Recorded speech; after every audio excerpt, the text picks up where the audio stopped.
Alors Emmanuel Casarero, vous êtes le conservateur en chef du musée territorial de Nouvelle-Calédonie et vous avez donc accueilli l'exposition de Jade et de Nacre lorsqu'elle est venue à Nouméa. Alors à quelle époque ça s'est passé et comment vous avez organisé cette arrivée, cette exposition? L'exposition a eu lieu du 15 mars à la fin mai 1990.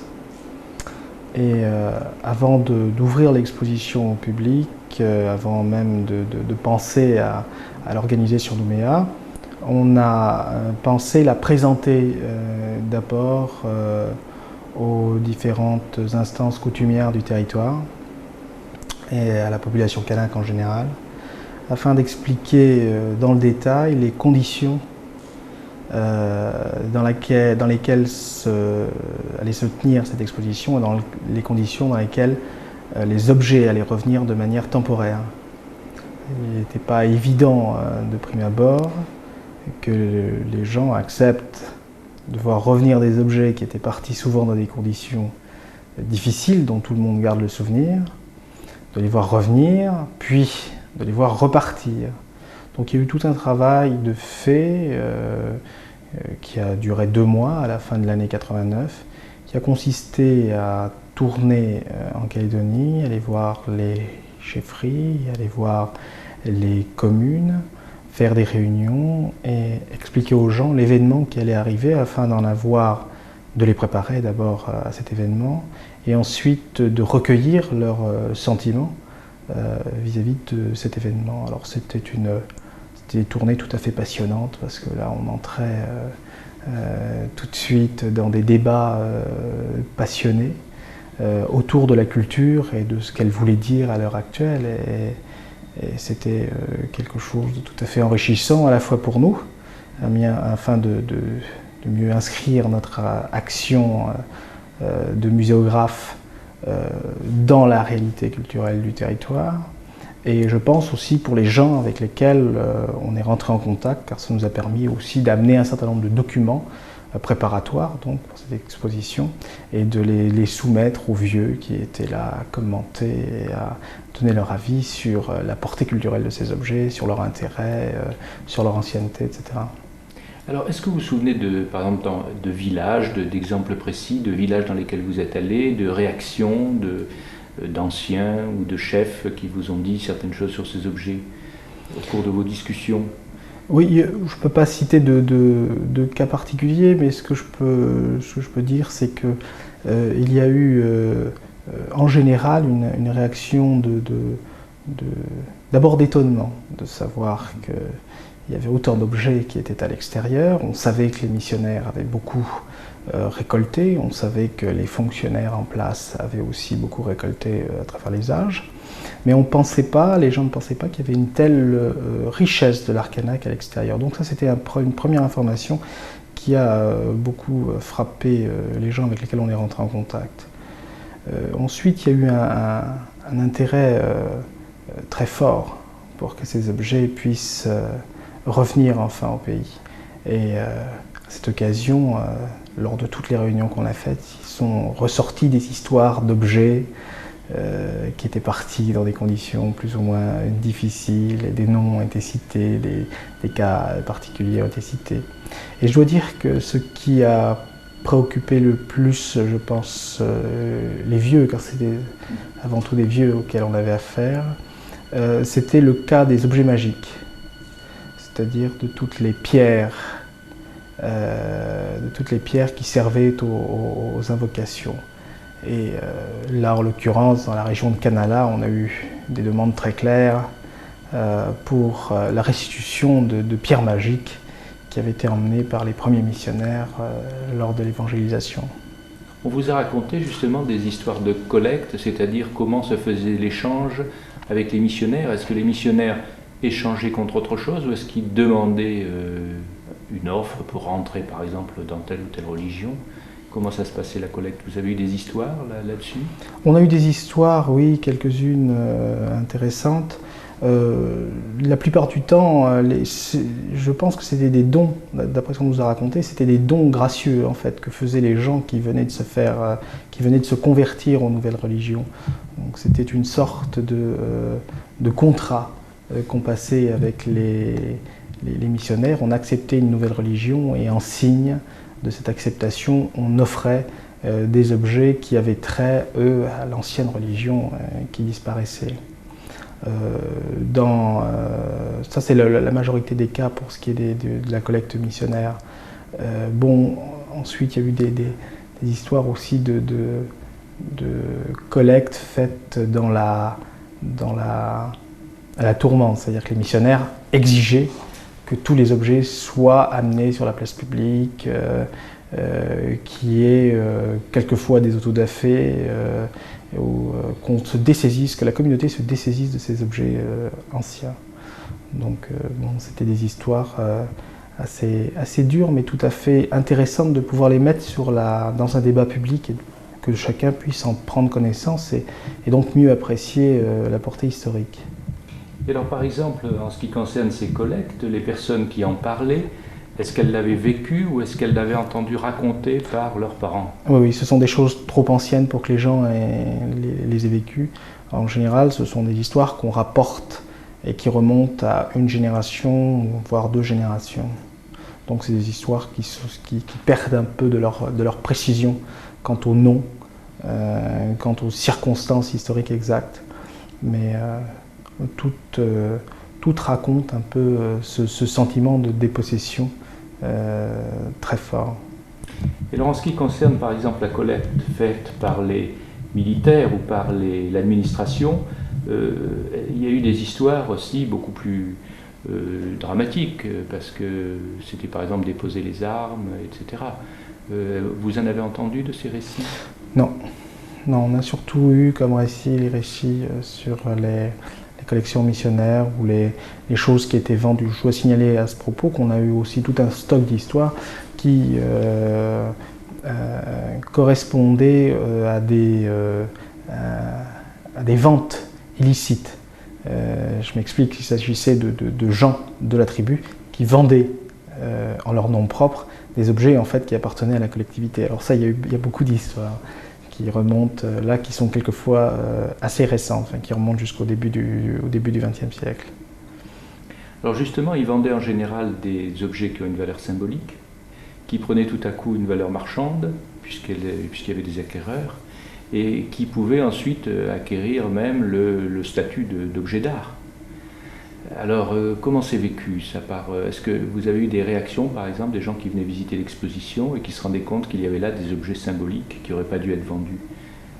Bien sûr, la condamnation est générale pour tous ces gens qui ont vendu des biens collectifs pour leur seul profit.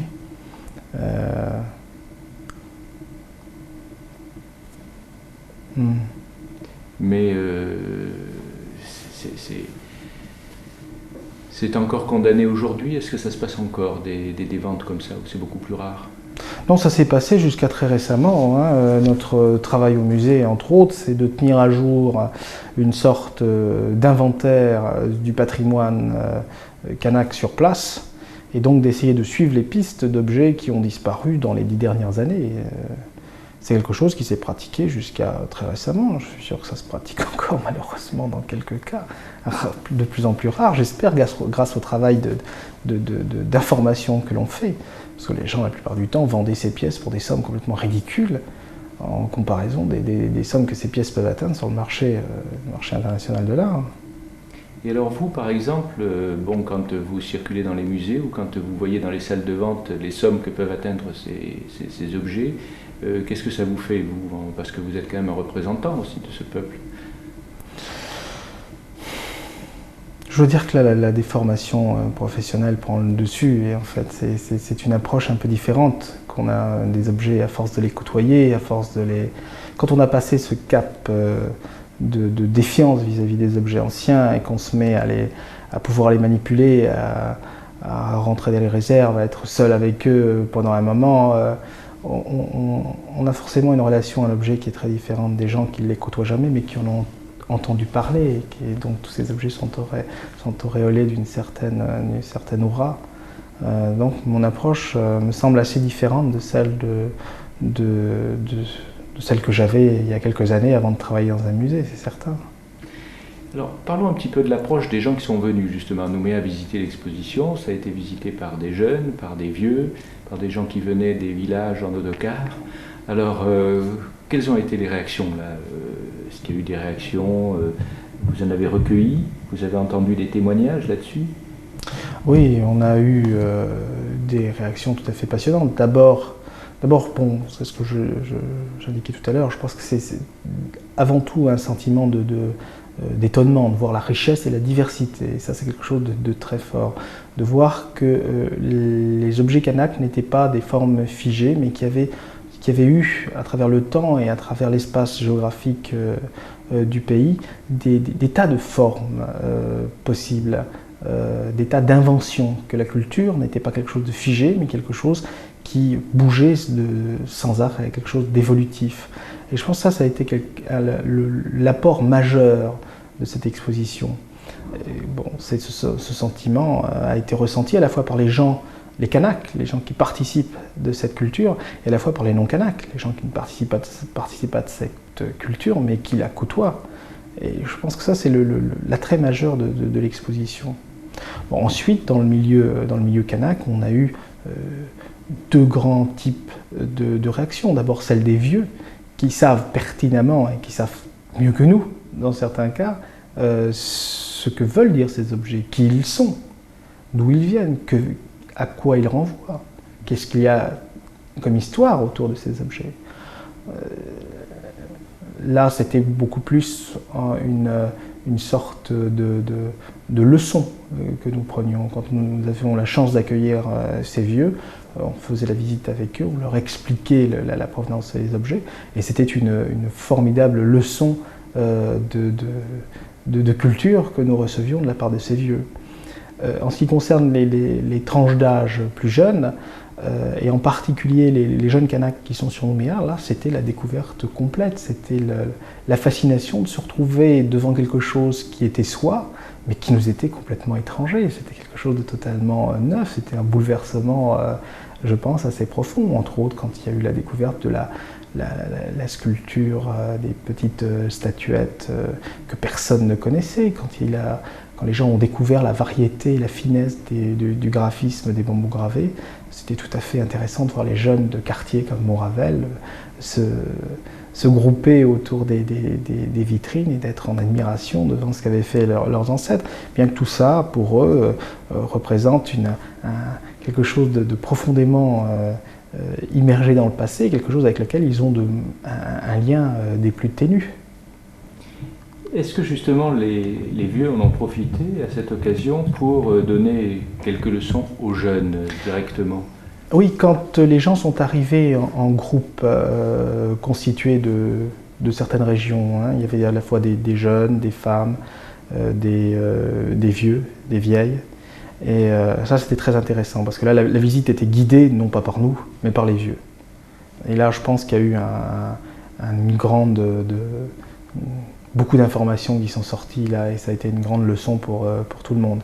La plupart du temps, d'ailleurs, cette visite se passait dans la langue du groupe. Donc c'était quelquefois difficile pour nous de suivre. Avec la variété linguistique que nous avons en Calédonie, c'est pas toujours facile. Mais c'était quelque chose donc une sorte d'autoconsommation par ce groupe. Hein. Ils voyageaient dans l'exposition et en même temps, c'était les vieux qui donnaient la parole. Qui livrait la parole aux jeunes. Et ça, c'était tout à fait passionnant. Alors, avant d'être donc responsable du musée de Nouméa, comment vous voyez, vous, ces musées? Comment vous les perceviez avant d'avoir des responsabilités dans un musée? Avant de travailler dans un musée, j'avais une approche, je peux le dire, assez négative du phénomène musée. Je pensais que c'était quelque chose qui m'était assez étranger. J'y allais fréquemment au musée de Nouméa parce qu'il y avait une sorte de... Je toujours eu une sorte d'attrait pour ce qui était du passé. Mais il me semblait que les vieux eux-mêmes, quand ils ouvraient la bouche, quand ils parlaient, étaient beaucoup plus intéressants, étaient beaucoup plus proches de la réalité culturelle que le musée, qui me semblait être une sorte de mouroir à objets.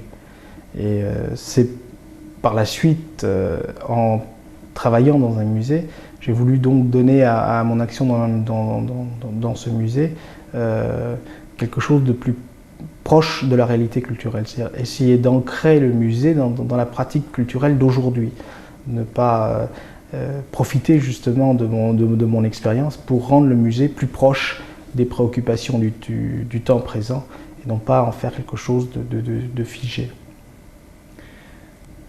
Et vous avez été élevé en Nouvelle-Calédonie et vous avez eu l'occasion d'aller dans différents villages. Comment ça s'est passé lorsque vous avez découvert justement toute cette culture des vieux?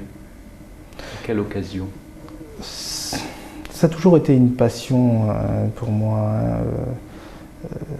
J'ai toujours aimé, d'une manière générale, le passé. D'ailleurs, ma vocation première a été d'être préhistorien, donc de m'intéresser à l'histoire non écrite finalement du pays. Donc c'est une passion que j'ai depuis très longtemps. J'ai toujours aimé écouter les choses du passé, et essayer de comprendre comment les choses se faisaient autrefois, et essayer de retrouver les traces du passé, essayer d'écouter la parole des anciens. C'est quelque chose que je n'ai pas travaillé, c'est quelque chose que j'ai eu. Que vous avez vécu? Que j'ai vécu, oui. Avec votre mère qui est linguiste? Avec ma mère qui est linguiste, ça, je dois dire que j'ai eu beaucoup de chance d'avoir pu bénéficier de cette expérience, car bon, le travail de linguiste, c'est de s'intéresser à la parole telle la manière dont on l'a dit. Et bon, en tant que fils du linguiste, j'avais la chance d'accompagner ma mère dans ses tournées, et donc d'écouter et d'être très proche finalement du discours des vieux. Ça, je dois dire, c'est une occasion unique qui m'a été donnée et qui était formidable. Est-ce qu'on peut faire un rapide panorama des langues en Nouvelle-Calédonie? Il y a une trentaine de langues toujours vivantes, je crois, et qui sont très complexes, qui prouvent qu'il y a une richesse là culturelle aussi dans la linguistique importante. Tout à fait. Il y a effectivement une trentaine de langues qui sont toujours parlées. On peut souligner que ces langues se sont parfaitement maintenues, malgré les pressions fortes qu'elles ont connues. Mais je pense que nous arrivons maintenant dans une période où les langues connaissent une évolution rapide, et où il est important que l'on cherche à les fixer, que l'on cherche à leur redonner, à les maintenir dans leur dynamisme, en leur donnant de nouveaux moyens d'expression. Entre autres, le passage à l'écrit me semble quelque chose de très important, et le passage également à l'enseignement des langues me semble quelque chose de tout à fait fondamental pour la sauvegarde des langues, car les langues sont bien évidemment les véhicules de la culture, et donc les cultures se dissocient mal de la langue. L'un va avec l'autre. Alors vous voudriez les faire rentrer dans les musées, la parole, les langues? Nous avons essayé lors de cette exposition de faire des catalogues dans les différentes langues, et on avait lancé une opération avec l'Agence de développement de la culture kanak pour faire un petit journal, un petit guide de l'exposition qui soit en langue. Et nous avons donc des catalogues qui sont en 7 langues différentes pour l'instant, et nous cherchons à développer pour avoir, nous espérons, un catalogue du musée dans les 30 langues. Alors, des jeunes sont venus donc dans le musée. Qu'est-ce que vous allez faire maintenant dans le musée pour essayer d'en faire revenir d'autres? Est-ce que vous pouvez vous rapprocher de leur culture d'aujourd'hui? Je pense que c'est un devoir pour le musée d'être une institution en phase avec l'actualité culturelle, et donc d'être toujours en mouvement et de n'être jamais satisfait de ce que l'on a fait, de toujours chercher à améliorer et donc à rester en phase avec l'actualité présente. Il est certain que la jeunesse kanak aujourd'hui, et la jeunesse calédonienne en général, connaît une forte évolution qui est très marquée avec l'évolution de la présence des médias sur le territoire, la télévision entre autres et les radios qui sont des grands vecteurs culturels. Et je pense que là il y a quelque chose à faire et je pense que l'Agence de développement de la culture kanak œuvrera également dans cette voie. Est-ce que vous pensez faire rentrer le domaine de la musique aussi, tout ça par exemple dans le musée? Est-ce qu'il y a une possibilité de le faire? Parce que un musée c'est quand même assez figé, non? Le musée assez figé, oui, parce qu'il présente des objets, mais ce qui est intéressant, c'est d'introduire l'élément humain. Bon, l'audiovisuel est un excellent véhicule pour réintroduire l'élément humain qui manque au musée. Les audiovisuels, bien placés, bien étudiés dans un musée, peuvent être des outils de culture fantastique. Vous qui êtes très proche des jeunes en ce moment, est-ce que vous voyez une culture actuellement qui va pouvoir prendre la relève de cette culture des anciens qu'on admire partout? Mais est-ce que la culture vivante d'aujourd'hui a encore cette qualité ou est-ce qu'elle a du mal à atteindre cette qualité? Elle a du mal à se trouver pour des raisons historiques bien connues. Il y a en ce moment je pense qu'on est dans une période de recherche. Les jeunes cherchent à se situer par rapport à leur passé, par rapport à ce qui se passe dans le monde. Et on est dans une situation de bouleversement. Et en cela, le musée me paraît une institution intéressante dans la mesure où elle présente des objets du passé, des objets qui parlent d'une culture passée, mais en même temps que le musée essaie d'intégrer ces objets dans la culture présente, c'est-à-dire de montrer ce que les objets anciens ont de moderne finalement, et comment ils peuvent nous permettre à l'heure actuelle de trouver de nouvelles voies à partir de cette connaissance du passé. Il ne s'agit pas de copier le passé, il ne s'agit pas de geler la culture passée, mais il s'agit de comprendre que la culture passée était un fourmillement d'idées, était un fourmillement de talents, de direction, de recherche, et que on se situe toujours dans la même lignée, c'est-à-dire qu'on cherche à créer, on cherche à exprimer ce que nous partageons les uns les autres à travers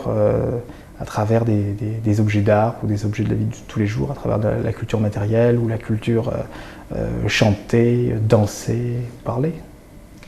Alors, puisque vous avez vécu aussi pas mal d'années en France, est-ce que vous avez l'impression que cette exposition peut changer aussi la mentalité des métropolitains, des Français métropolitains sur le peuple kanak? Changer la mentalité, je ne sais pas, mais du moins leur apporter une information qui soit la plus complète possible afin qu'ils puissent se faire une idée des plus exactes de la culture kanak, c'est-à-dire qu'ils puissent aussi partager ce sentiment d'être en face d'une culture qui est riche, qui est variée, diversifiée et qui est toujours à la recherche de quelque chose de nouveau et qui se remet en cause. C'est ce qui me paraît intéressant. Je pense que c'est une des visées principales de cette exposition, c'est de faire connaître sur Nouméa la culture kanak aux Kanaks eux-mêmes et aux non-Kanaks, afin que tout le monde puisse s'y retrouver, tout le monde puisse plonger ses racines dans cette culture qui n'a plus de possesseur, elle appartient à tout le monde, elle fait partie du patrimoine mondial. Et en France, de la même manière, pouvoir faire partager cette communauté à des gens qui viennent d'horizons les plus divers, horizons culturels les plus divers, mais qui puissent trouver là peut-être matière à inspiration pour des recherches qui leur sont propres dans leur domaine culturel, essayer de chercher un partage culturel. Je pense que c'est la raison profonde de cette exposition. Enfin, moi, je me suis investi dans cette exposition parce que j'estimais que c'était un moyen de faire partager justement la culture à tout le monde.